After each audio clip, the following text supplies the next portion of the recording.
Assalamualaikum warahmatullahi wabarakatuh. Waalaikumsalam warahmatullahi wabarakatuh.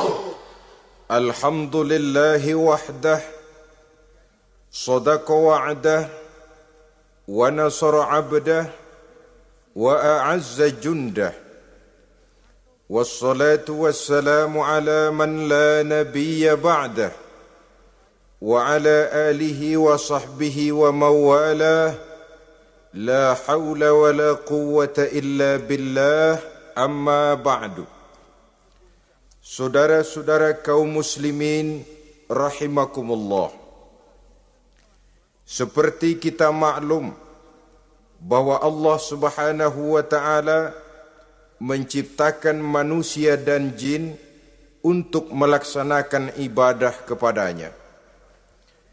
Manusia yang ingkar terhadap perintah ini dinamakan dengan orang-orang kafir. Sedangkan jin yang mengingkari perintah ini dinamakan dengan setan atau syaitan dalam bahasa Qur'annya. Kemudian dalam perkembangannya, jin-jin yang kafir yang dinamakan setan ini bersekongkol dan menjadi bala tentaranya iblis untuk menggelincirkan manusia dengan berbagai macam cara dan jalan dari hal-hal yang diridhoi oleh Allah Subhanahu wa taala.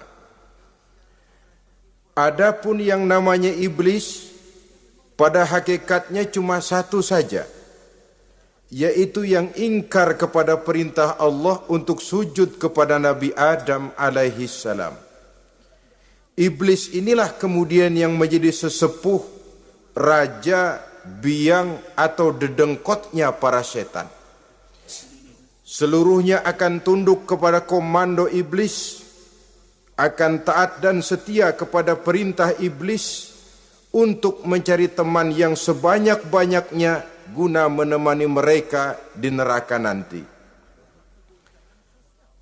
Maka mereka pun melakukan satu proklamasi yang bisa kita baca dalam surah Al-A'raf ayat 16 dan 17, di mana iblis dengan tegas menyatakan, qala fabima aghwaytani la'aq'udanna lahum siratakal mustaqim.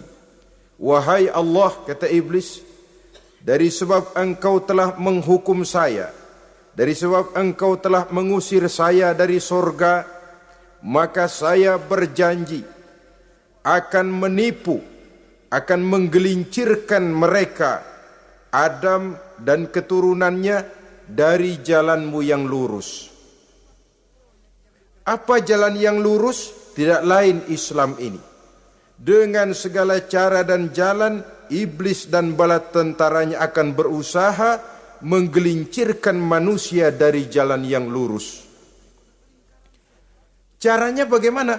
Ayat ke-17 menjawab, "Tsumma la'atiyannahum min ba'di aydihim." Akan kami datangi mereka, akan kami goda mereka dari arah sebelah depan. Kalau cara itu tidak kena, wa min khalfihim, kami goda mereka dari sebelah belakang. Andai kata cara itu pun tidak mempan, wa an aimanihim, dari arah sebelah kanan. Kalaupun itu gagal, wa an syama'ilihim, kami akan datang dari arah sebelah kiri.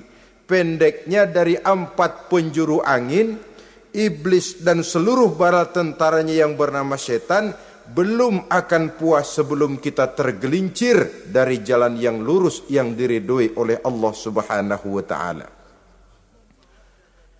Sebagian ahli tafsir menjelaskan bahwa jika iblis menggoda dari arah depan, yang dimaksud dari depan ini adalah dunia. Sehingga manusia menjadikan dunia sebagai tujuan akhir dari seluruh kegiatan hidupnya.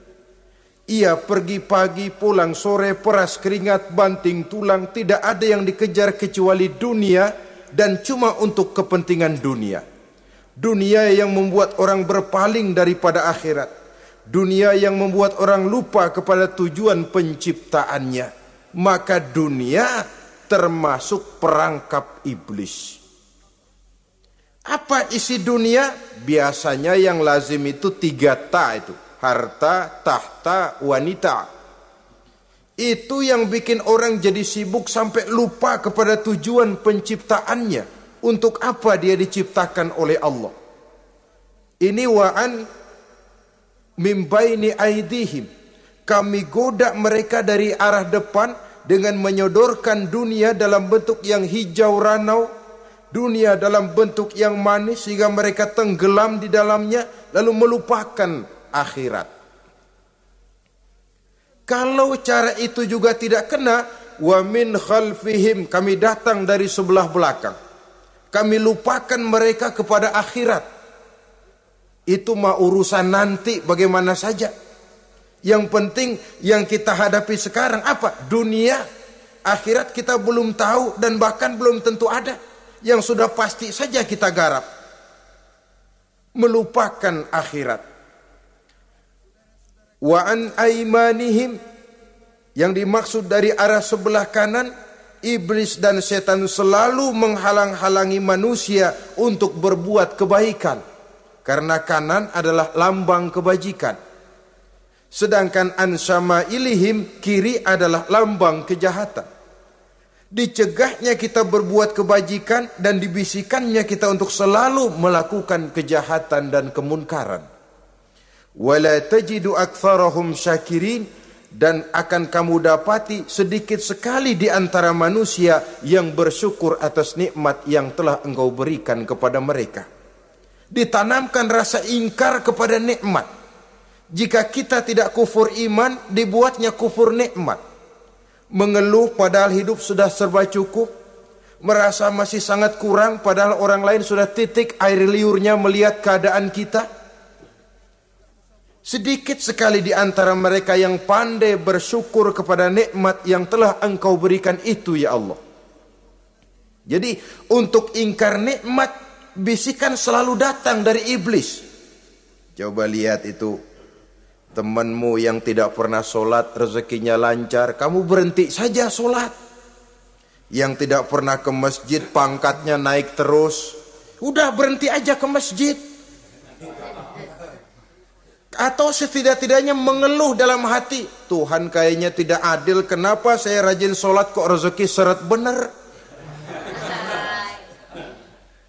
Padahal pada dasarnya kalau kita mau berpikir dalam bentuk yang paling mendasar, Allah selalu memberikan yang terbaik untuk kita. Jika begini keadaan kita, inilah yang terbaik buat kita menurut pertimbangan Allah. Jika kita menuntut lebih lagi, mungkin dengan keadaan yang lebih itu kita bisa tergelincir. Dan Allah lebih tahu itu. Sebagai pencipta manusia, Allah lebih tahu tentang kemungkinan-kemungkinan yang bisa didapat dan dicapai oleh manusia. Bahasa ringannya, rezeki lu segini aja deh, lu jadi rajin sholat. Kalau rezeki lu melebihan jadi orang kaya dikit, nanti ngelihat masjid minggir. Allah selalu memberikan yang terbaik kepada kita. Saudara-saudara kaum muslimin, adapun iblis dan setan sudah menyadari betul bahwa iblis dan setan tempatnya di akhirat nanti jelas neraka. Itu mereka sudah sadari betul. Maka yang mereka kepengen sekarang, bagaimana mencari teman sebanyak-banyaknya untuk menemani mereka di neraka nanti. Nah inilah yang menyebabkan mereka berjibaku betul. Bahkan ada satu riwayat itu, ada waktu-waktu tertentu di mana para setan ini laporan kepada iblis. Kalau ada yang laporan gagal, bukan main marahnya si iblis ini selaku komandan. Kata setan, Pak, saya gagal menggoda si fulan karena imannya kuat. Goblok kamu. Dengan apa kamu goda dia? Dengan kedudukan. Dia tidak mau. Tempuh dengan jalan lain, barangkali dengan harta. Kalau dengan harta tidak bisa, barangkali dengan wanita. Kalau dengan wanita tidak bisa, tempuh segala macam cara. Dan mereka yang laporannya enak, artinya berhasil menggoda banyak orang-orang beriman, itu konditenya naik. Bahkan mendapat semacam piagam penghargaan sebagai kadar militan daripada iblis. Nah, mereka berusaha dengan segala macam cara mengumpulkan teman sebanyak-banyaknya. Kalau mereka sendiri sudah tahu pasti, sadar nasib saya di akhirat nanti pasti masuk neraka, diazab dan disiksa oleh Allah. Cuma saya begini ini lantaran ulahnya Nabi Adam dulu. Maka anak-anak cucu Nabi Adam harus menjadi teman-teman saya sebanyak-banyaknya guna menemani saya di dalam neraka. Oleh karena itu, pada kesempatan pertemuan saat ini kita akan membicarakan siapa sih teman-teman setan itu. Diriwayatkan dari Wahab bin Munabbih bahwa pada satu hari iblis diperintahkan oleh Allah untuk datang kepada baginda Rasulullah sallallahu alaihi wasallam dan menjawab segala pertanyaan yang diajukan oleh baginda Nabi. Datang iblis dalam bentuk orang tua pakai tongkat. Jadi iblis itu bisa malih warna, dia termasuk jenis makhluk halus toh. Seperti halnya jin dan malaikat, itu bisa malih warna sesuai dengan yang mereka kehendaki. Ketika datang, baginda Nabi bertanya, "Man anta?" Siapa kamu? Dia jawab, "Ana iblis." Saya iblis. Jujur. "Limadza ji'ta?" Mau apa kamu datang kemari? Kata baginda Nabi. Dijawab oleh iblis, "Innallaha amaroni an atika wa ujibaka an kulli ma sa'altani." Allah memerintahkan saya untuk datang kepadamu dan menjawab segala pertanyaan yang engkau ajukan kepada saya. Nah, atas pernyataan ini baginda Rasul kemudian bertanya dengan dua pertanyaan. Pertanyaan pertama, iblis, "Kam ikhwanuka min ummati?" Ada berapa sih teman-temanmu dari golongan umatku? Dari golongan umatku, umat Islam ini, bukan orang lain. Kalau orang kafir sih sudah jelas, itu memang CS-nya iblis. Tapi dari umatku, siapa saja yang jadi teman-teman kamu iblis? Menjadi antekmu, menjadi alatmu sejak dari dunia sampai ke neraka nanti. Atas pertanyaan ini iblis menjawab, "Teman-teman saya dari golongan umatmu ya Muhammad, asyarun, ada 10 orang. Ada 10 orang yang merupakan teman-teman iblis dari dunia sampai ke neraka." Siapa mereka? Pertama kata iblis, "Teman saya hakimun jair." Hakim yang curang. Hakim yang tidak adil. Ini bisa dimaklumi. Kenapa? Karena hakim diharapkan adalah produk keadilan. Sehingga orang mengatakan seorang hakim adalah seorang yang meletakkan sebelah kakinya di sorga dan sebelah lagi di neraka. Kalau adil dia menghukum, kaki sebelah kanan yang akan menentukannya ke sorga. Kalau licik dia menghukum, kaki sebelah kiri yang akan menjerumuskan dia ke dalam neraka. Saudara-saudara kaum muslimin rahimakumullah, sesungguhnya dalam kehidupan Kurangnya sandang pangan bukan satunya sebab yang membuat orang menderita. Tidak teraturnya perumahan, kurangnya lapangan kerja bukan satu-satunya yang menyebabkan rakyat menderita. Tapi lukanya rasa keadilan. Tidak tegaknya hukum sebagaimana yang diharapkan. Itu juga bisa menjadi sumber nestapa, bisa menjadi asal dari segala derita. Oleh karena itu, hakim yang tidak adil, hakim yang curang, yang menghukum tidak berdasarkan hukum, tapi berdasarkan kepentingan, berdasarkan pesan sponsor, hukum bisa dibeli, ada istilah mafia peradilan. Hakim-hakim macam ini yang akan menjadi teman-teman iblis. Dan tiap kali palu akan diketuk, iblis sudah bukan main sibuknya. Kekuasaan di tanganmu, hijau katamu, hijau yang akan berlaku, merah kau ketok, merah yang akan jadi keputusan. Orang lain tidak tahu ini kesempatan untuk jadi kaya, ini kesempatan untuk naik pangkat. Manipulir hukum tidak ada yang tahu karena orang banyak yang awam dengan hukum. Saudara-saudara kaum muslimin, kalau hukum sudah bisa dibeli, atau kalau hukum cuma untuk orang-orang kecil saja, ada kelompok-kelompok yang kebal hukum, maka akan timbullah kiamat di masyarakat, di mana yang kuat makin kuat, yang lemah selalu menjadi mangsa. Oleh karenanya, hakim yang serong, hakim yang durjana merupakan teman-teman setan, merupakan teman-teman iblis dari dunia sampai ke neraka nanti. Ini yang pertama. Oleh karenanya, pada dasarnya setiap kita adalah hakim untuk keluarga, dalam pergaulan.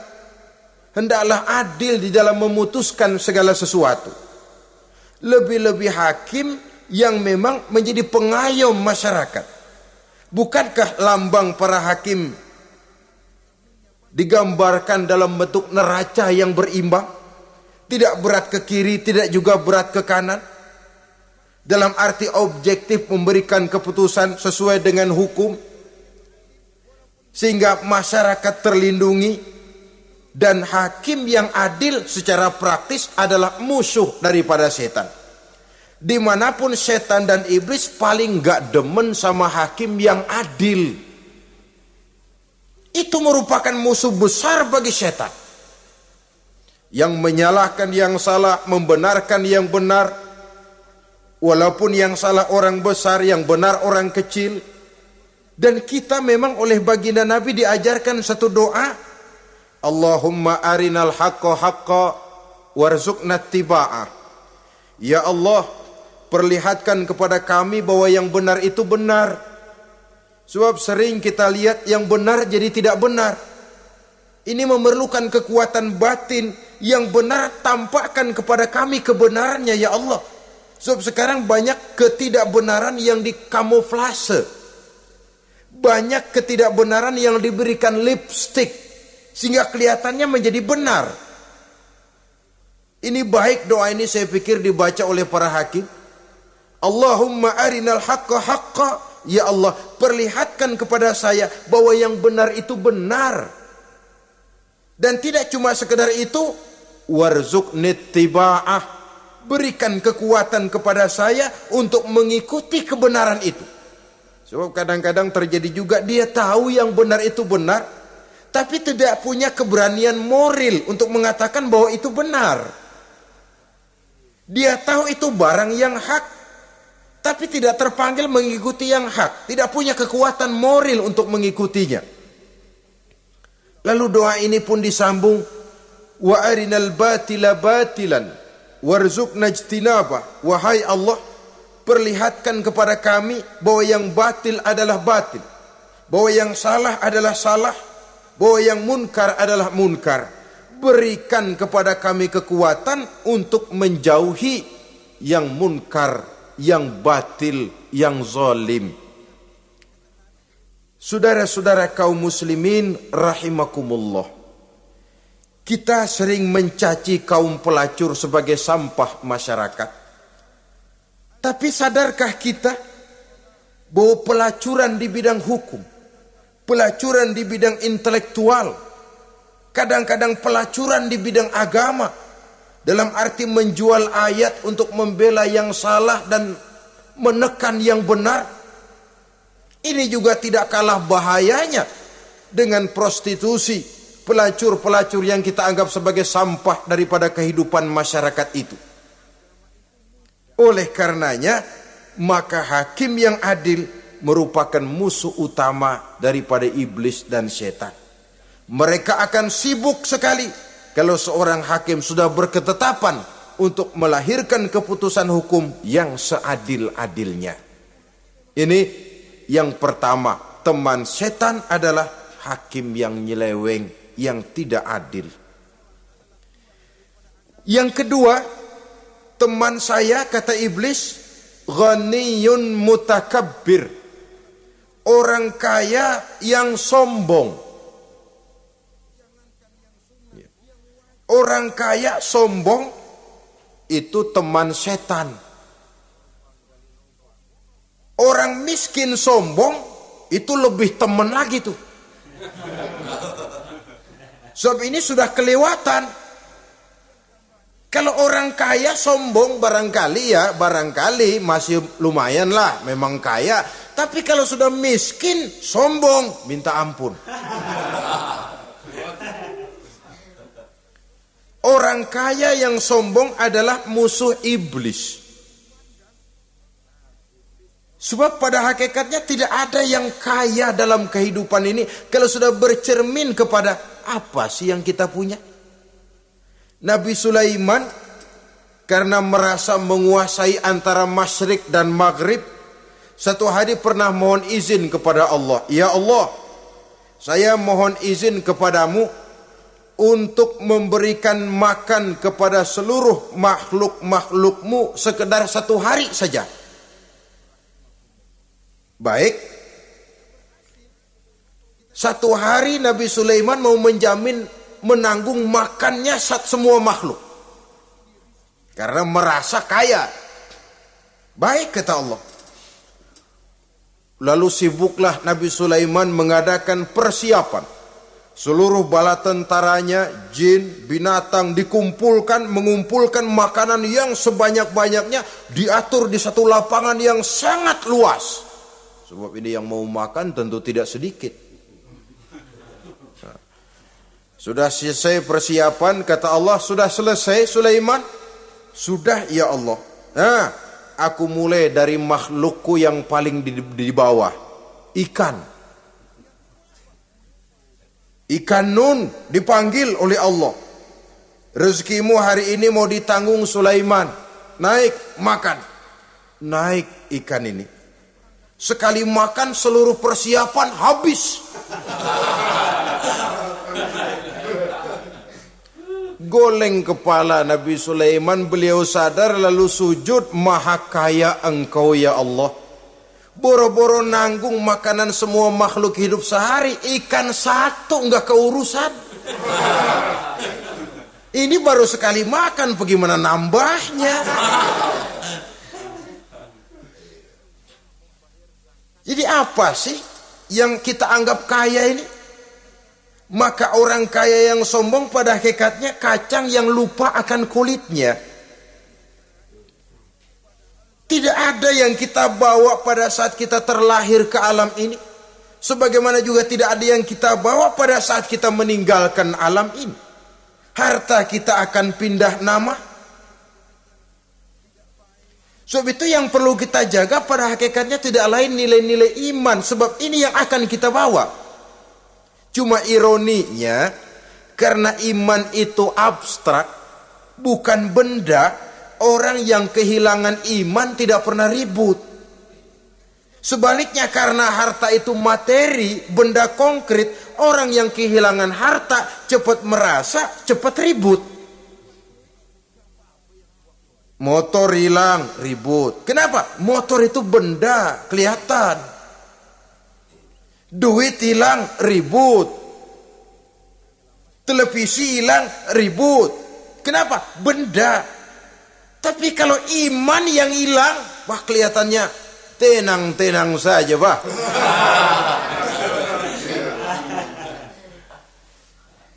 Padahal ini usaha iblis bagaimana orang kehilangan iman, menjadi kafir, masuk grup dia untuk menemani dia di dalam neraka nanti. Dia gelincirkan iman kita, dan kita sering tanpa terasa telah mengalami pergeseran nilai-nilai iman kalau tidak tergusur sama sekali. Cuma saya katakan tadi, oleh karena iman ini bukan benda, orang yang kehilangan iman kurang begitu merasa. Padahal ini yang paling berharga. Sebab ini yang akan kita bawa menghadap Allah. Orang itu kalau sudah yakhruju minad dunya bighairi iman, keluar dari dunia, meninggalkan dunia dan seluruh isinya, kembali menghadap Allah dengan tidak membawa iman, tempatnya jelas sudah. Itu yang paling kita khawatir. Pangkat jelas tidak kita bawa. Harta benda akan pindah nama jadi milik ahli waris kita. Tiba-tiba iman yang cuma satu itu tempat kita bergantung, hilang juga dari diri kita. Dengan apa kita mau menghadap Allah?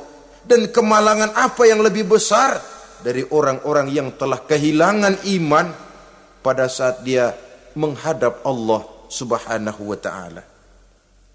Karena itu saudara-saudara, terutama yang diberikan amanah berupa harta oleh Allah dalam kehidupan ini, bersyukurlah kalau saudara diberikan kepercayaan oleh Allah untuk menyalurkan rezeki kepada orang lain. Seperti keran yang nyimpen air tapi tidak untuk dirinya, disalurkan kepada yang memerlukannya. Rezeki dia cuma lewat tangan saya. Rezeki dia cuma lewat tangan saya. Berbahagialah orang kalau dipercayai Allah untuk menyalurkan rezeki kepada orang lain. Artinya agen. Wong ditunjuk jadi agen Allah, kok nggak bangga? Kalau sudah kemari cara berpikir, insya Allah rasa bakhil bin pelit alias medit bin koret.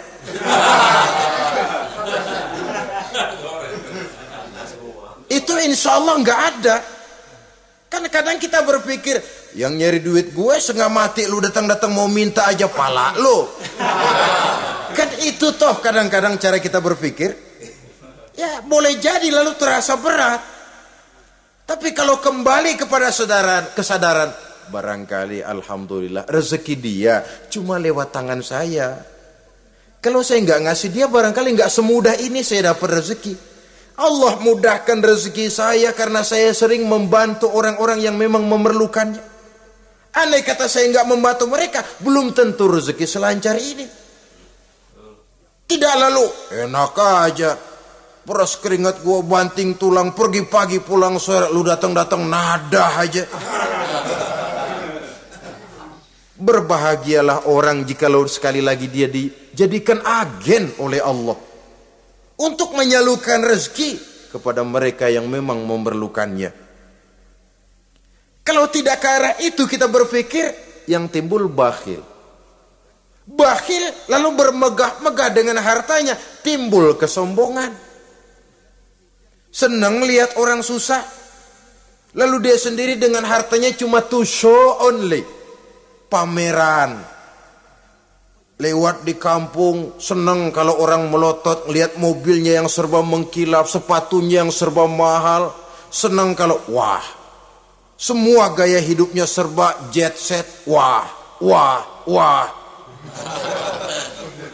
Senang betul kalau ngelihat orang sudah serba bengong lihat keadaan dia. Timbul takaburnya, sombongnya, ngenyek kepada yang lain. Maka orang kaya yang sombong, teman iblis, teman setan. Setan senang betul. Sebaliknya secara praktis, orang kaya yang rendah hati adalah musuh iblis. Saudara-saudara kaum muslimin rahimakumullah. Lain memang. Kalau kita diberikan ilmu di akhirat nanti, pertanyaan cuma satu, ilmumu kau amalkan untuk apa? Kalau kita diberikan umur panjang, pertanyaan akhirat satu saja, umurmu kau habiskan di mana? Tapi kalau sudah harta diberikan kepada kita, pertanyaan akhirat dua. Min aina iktasabahu wa fima anfaqahu. Hartamu kau dapat dari mana, kau belanjakan kemana? Depan belakang ditanya. Yang ketiga, teman iblis itu tajirun khain, pedagang yang berkhianat, baik kepada sesama teman pedagangnya karena ingin lebih maju dari yang lain. Terjadi persaingan yang tidak sehat di berbagai bidang bisnis, ataupun kepada para pembelinya dengan mengatakan barang yang baik adalah barang yang tidak baik menjadi baik.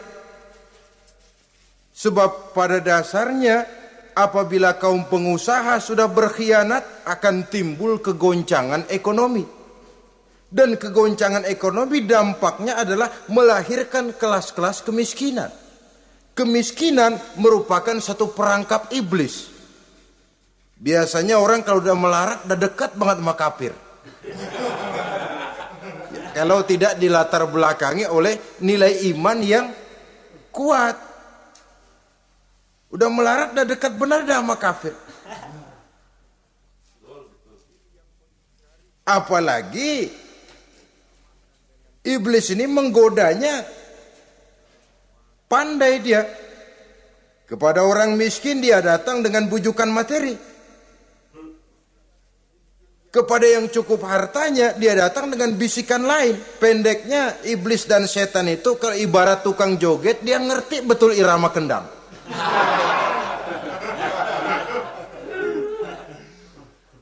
Di mana kelemahan orang itu dia selidiki, dia pelajari, dari arah situ dia masuk. Dan secara strategi perang, iblis dan setan ini posisinya memang lebih menguntungkan daripada kita. Kenapa? Dia melihat kita, kita mah nggak lihat dia.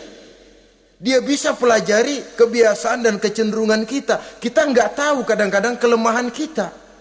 Dari arah itu dia masuk. Posisi dan strateginya lebih menguntungkan daripada kita. Saudara-saudara kaum muslimin rahimakumullah. Bila ekonomi sudah goncang, terjadi penimbunan barang, terjadi spekulasi harga, timbullah kegoncangan sosial. Dan dikala itu setan dan iblis pesta. Dia merasa perangkapnya berhasil. Persaingan-persaingan yang tidak jujur, yang pada dasarnya akhirnya bukan cuma merusak sistem ekonomi, tapi juga mempengaruhi hasil kerjaan. Dalam tender-tender usaha-usaha besar misalnya, oleh karena mengajar supaya dia yang mendapat proyek, dia tidak segan sogok sini, suap sana, semir sana, usap sini. Tinggal untungnya sedikit dan dia harus dapat untung besar. Akhirnya apa? Proyek yang dikerjakan cuma asal sekedar jadi. Tidak seperti standar yang ditetapkan lagi. Juga tidak merupakan kesalahan yang sepenuhnya harus dibebankan kepada dia. Kesalahan yang merupakan siklus. Mata rantai sudah lingkaran setan. Itulah sebabnya sering saya ungkapkan, kalau manusia sudah jadi teman setan, lebih buas daripada bajing. Karena bajing cuma makan kelapa, tapi bajingan sudah apa saja dimakan. Sudah jadi teman-teman iblis, tidak ngerti halal haram, hak dan batil. Ini kepentingan pribadi apa kepentingan orang banyak, yang penting sikat saja. Jadi yang ketiga ini targetnya memang kekacauan ekonomi. Yang kemelaratan, kemiskinan merupakan tangga untuk sampai kepada kekafiran. Dan iblis tahu betul itu.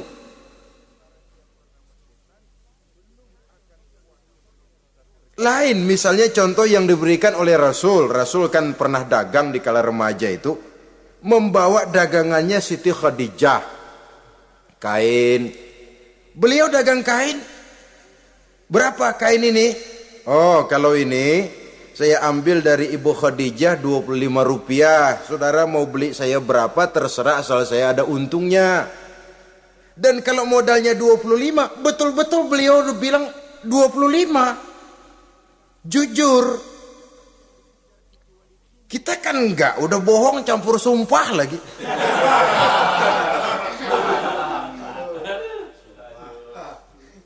Ini yang ketiga. Yang keempat, teman-teman setan, teman-teman iblis, syaribul khamr.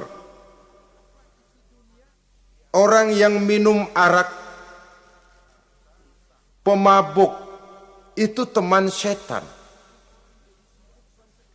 Bahkan divonis tidak beriman orang yang pada saat meninggal dunia di dalam perutnya itu masih ada khamr. Tidak beriman divonis.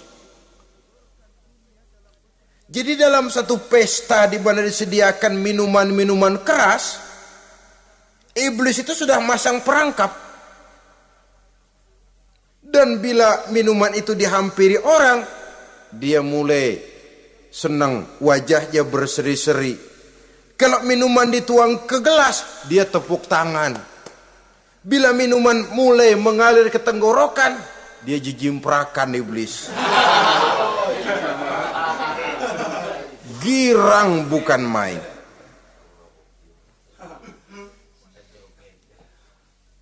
Saudara-saudara kaum muslimin rahimakumullah. Kenapa pemabuk merupakan teman setan? Karena dalam keadaan mabuk, orang kehilangan daya kontrol. Perbuatannya nyaris tidak terkontrol lagi. Tidak ada rahasia, tidak ada harga diri, tidak ada sifat memelihara, dan itu ciri-ciri daripada iblis. Syaribul khamr, orang yang suka meminum minuman keras. Itulah sebabnya memang dalam hidup ini kita harus punya filter. Allah selalu menghendaki yang terbaik dan memilihkan yang terbaik untuk kita. Kalau sudah itu minuman yang baik kata Allah, itulah memang yang baik untuk kita. Kalau itu dilarang oleh Allah, itulah memang yang tidak baik untuk kita. Jadi kalau sudah qat'i dalilnya, gak usah buang energi menyelidiki apa manfaatnya. Kalau sudah qat'i dilarang, gak usah buang energi menyelidiki apa bahayanya khamr. Allah tidak akan melarang sesuatu yang mengandung manfaat. Yang dilarang Allah tentu yang membawa mudarat dan bahaya di dalam kehidupan. Bukankah sekarang ini minuman keras sudah merupakan penghias pesta? Merupakan kebanggaan di kalangan remaja?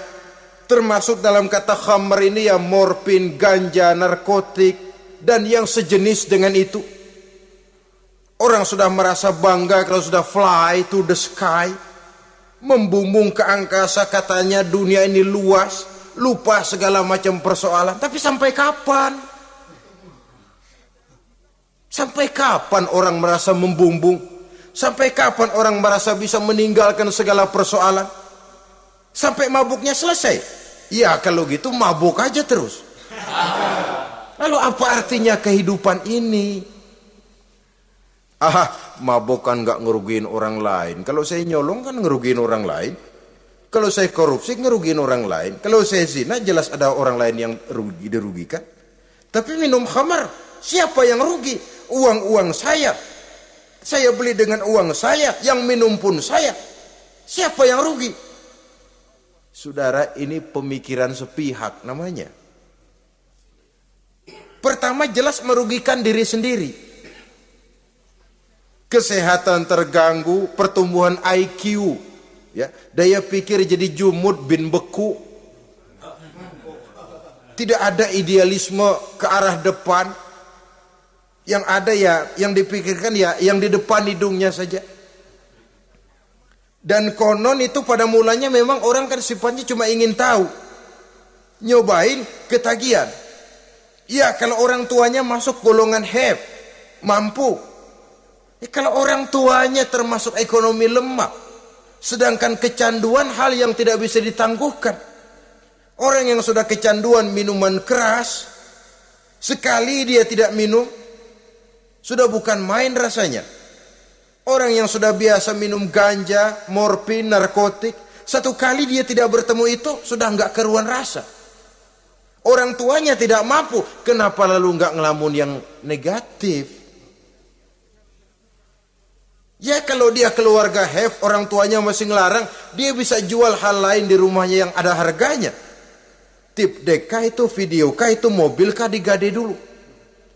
Kalau di kampung, anak-anak muda yang menengah ke bawah, kenapa enggak ayam orang disamber?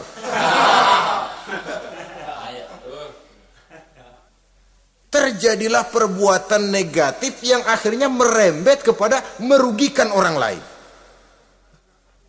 Hakikatnya zohirnya memang pada mulanya hanya merugikan diri sendiri, tapi lambat laun akan merembet juga kepada merugikan orang lain. Oleh karena itu pantas kalau dalam perjalanan Mi'raj begitu hendak start dari Masjidil Aqsa menghadap Allah, kepada baginda Nabi disodorkan 2 gelas minuman, segelas susu dan segelas arak. Muhammad, kau ambil salah satu minuman itu, kau minum. Mantap, Nabi mengambil gelas yang isinya susu lalu beliau minum. Selesai minum kata Jibril, "Shaddaqta ya Muhammad, laqad asabtal haq." Kamu benar Muhammad, pilihanmu tepat. Kenapa? Untung saja susu yang kamu minum. Kalau arak yang kamu ambil, kamu pilih dan kamu minum, pasti umatmu bakal pada jadi umat teler semua nantinya. Wong Nabi milih susu saja umatnya masih banyak yang teler. Apalagi kalau beliau memilih khamr waktu itu. Tapi ini sekedar simbol bahwa begitulah kita dalam hidup. Saudara, kalau di depan kita ditaruh segelas jamu, segelas sirup, kira-kira pilih mana? Sirup apa jamu? Orang yang berpikir panjang ke depan, dia bakal pilih jamu. Memang pahit, getir, nggak enak, tapi besok pagi badan enteng, kerja semangat, berpikir cerdas, gairah ada.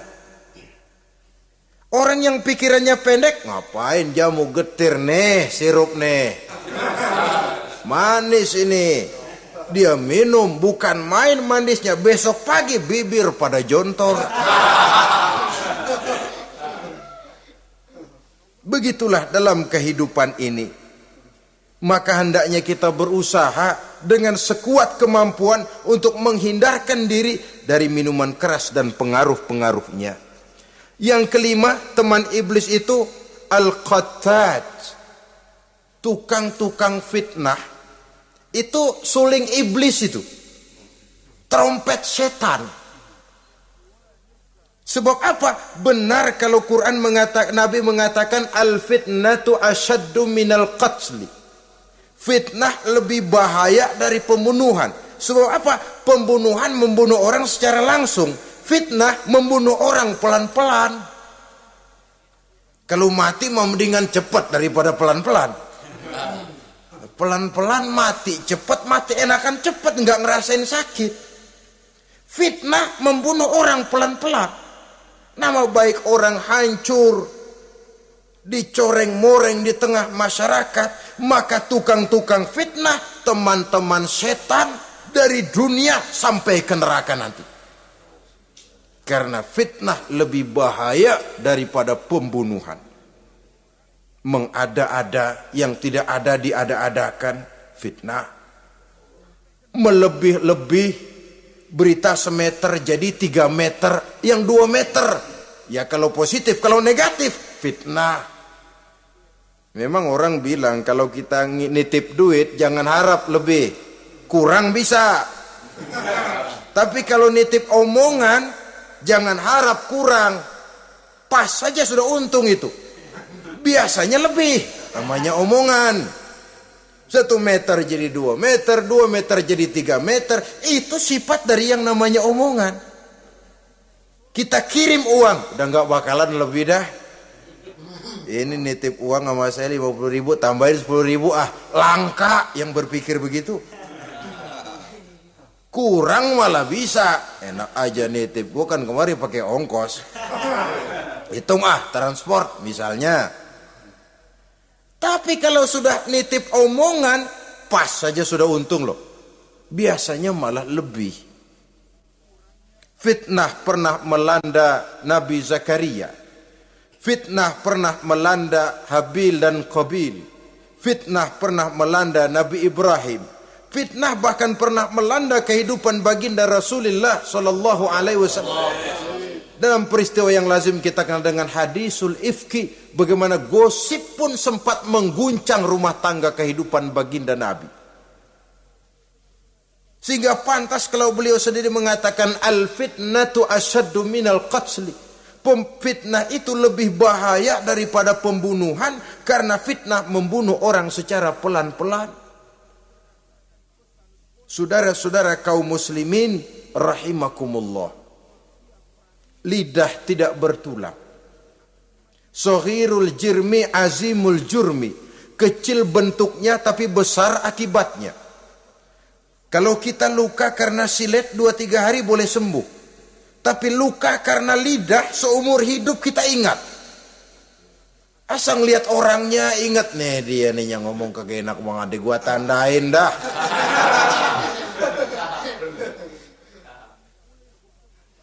Itulah sebabnya pepatah bilang salamatul insan fi hifzil lisan.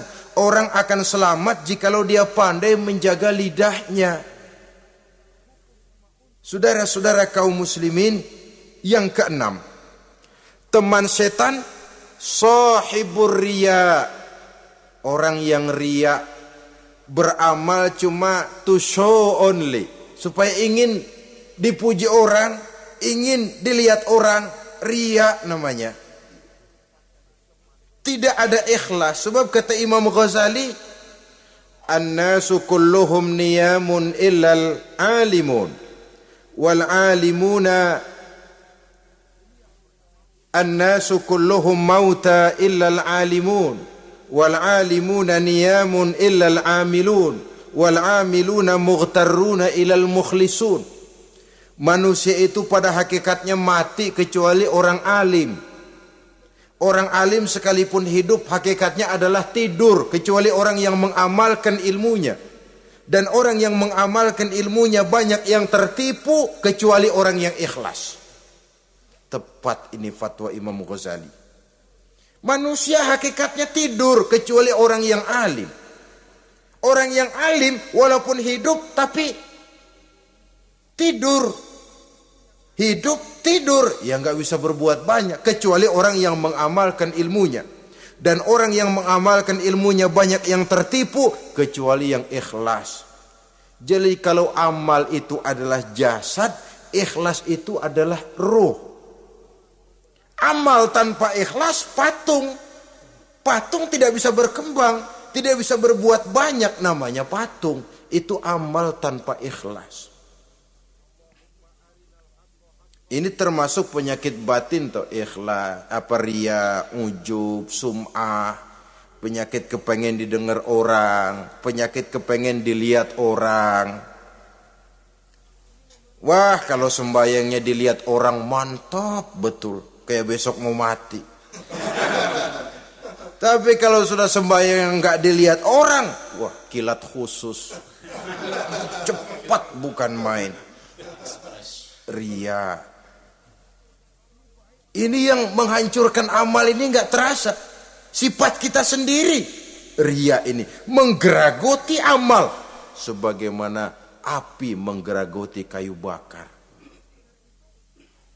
Yang ketujuh. Teman setan akilu malil yatim. Orang yang memakan harta anak yatim. Itu setan senang betul itu. Dia bisikan, kau kan ngurus anak yatim. Kau sudah menanamkan budi kepada mereka. Jadi wajar kalau kau ambil bagian. Mula-mula memang dalam batas yang wajar. Makin lama malah berebut sama yatimnya. Makin kesonoin, yatimnya malah nggak keduman, panitianya yang kenyang. Akilu malil yatim, orang yang memakan harta anak yatim secara zalim, ini merupakan teman setan. Sebaliknya, orang yang melindungi anak yatim, kata Nabi, seperti dua jari ini dengan aku di akhirat nanti. Dekat derajatnya dengan Rasul. Yang kedelapan, teman setan al-mutahawinu bis shalah. Orang yang nganggap enteng sholat, ngenteng-ngentengin sholat. Nanti aja dah, kalau udah tua-tuaan, sembahyang mah gampang, saban sehari ada. Kalau ini nih tinju jarang-jarang. Al-mutahawin, ngenteng-ngentengin. Pada dasarnya agama itu mudah. Jangan dipersulit, tapi juga jangan dipermudah. Agama itu tidak berat. Jangan diberat-beratin, tapi juga jangan dienteng-entengin. So yang enteng kalau kita entengin akhirnya menganggap remeh. Mulanya memang sedikit, makin lama makin banyak, makin lama makin banyak, makin bertumpuk. Apalagi kalau sadar kita sholat adalah tiang daripada agama. Bagaimana rumah akan tegak tanpa tiang yang kuat? Bagaimana agama akan tegak dalam diri seseorang kalau sholatnya dia enteng-entengi? Jangankan yang sunnah, yang wajib saja. Kadang-kadang tutup lubang gali lubang. Padahal itu merupakan tiang pokok. Rumah itu untuk kuat harus ada tiang-tiang tambahan. Tiang tambahan ini ya nawafil, ya rawatib, solat-solat sunnah itu. Itu untuk menjaga stabilitas temperatur batin kita kepada Allah. Al-mutahawinu bis shalah. Jadi kalau sudah masuk waktu, beduk misalnya berbunyi, azan berkumandang, iblis mulai menyebar bala tentaranya. Pasukan, siap.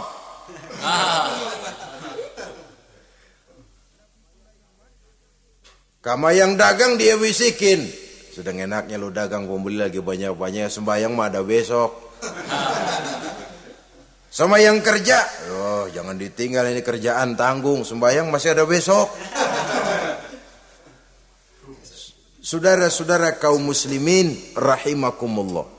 Andai kata kita berhasil, kita tinggalkan kesibukan, lalu kita pergi sholat, apa iblis diam? Setan tenang? Tidak, masih dia bisiki kita. Iya, kalau mau sembahyang ya sembahyang, cuma buruan udah. Nah, yang mau belanja, yang menunggu, bukan main. Sampai ruku kita tidak sempurna, bacaan kita semrawut, sujud kita tidak lengkap. Sholat juga, tapi disitulah masuk iblis.